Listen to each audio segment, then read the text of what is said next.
Welcome to EDU World Space.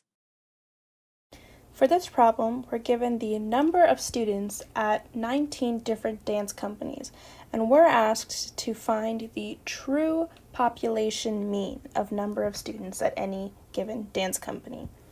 So, what we need to do for any type of confidence interval problems is calculate the mean, the standard deviation, and the t value. So the mean is just the average of all your data points.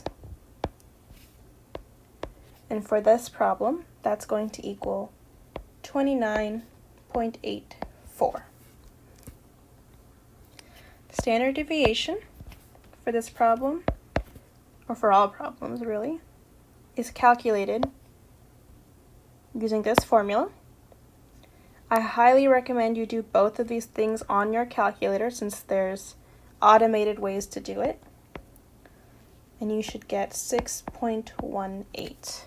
If you're doing this by hand, feel free to pause, take a moment to make sure you have these values correctly and that you know how to do it on your own, and then resume when you're ready. Now that we have the mean and the standard deviation, we need to find our t-value. In order to get the t-value, we need two different things: our degrees of freedom and our confidence level. Degrees of freedom are calculated using n minus 1. So in this case, that's 19 minus 1, which equals 18. And our confidence interval level is given to us at 99%. So take a moment to go to the back of your book, locate the t-table, and find your t statistic for this problem. Go to degrees of freedom 18 on the left, scroll all the way over to the 99% confidence interval, and you should find that your t-value is 2.878. Again, if you need to pause, feel free to do so because it's important that you can find these numbers on your own.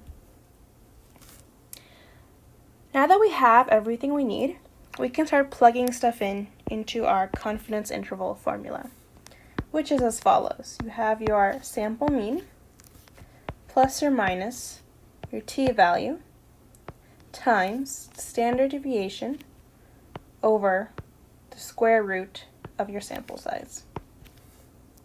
So in this case, we have 29.84 plus or minus 2.878 times 6.18 all over the square root of 19.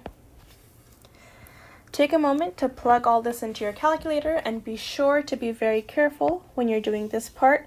There's a lot of operations happening there, so it can be very easy to get the wrong answer just by missing a parentheses or something like that. And if you get it right, you should get 25.764 is less than or equal to mu is less than or equal to 33.92. So our final answer is right here. We are 99% confident that the true population mean for this data set, or for just the population, is within this range.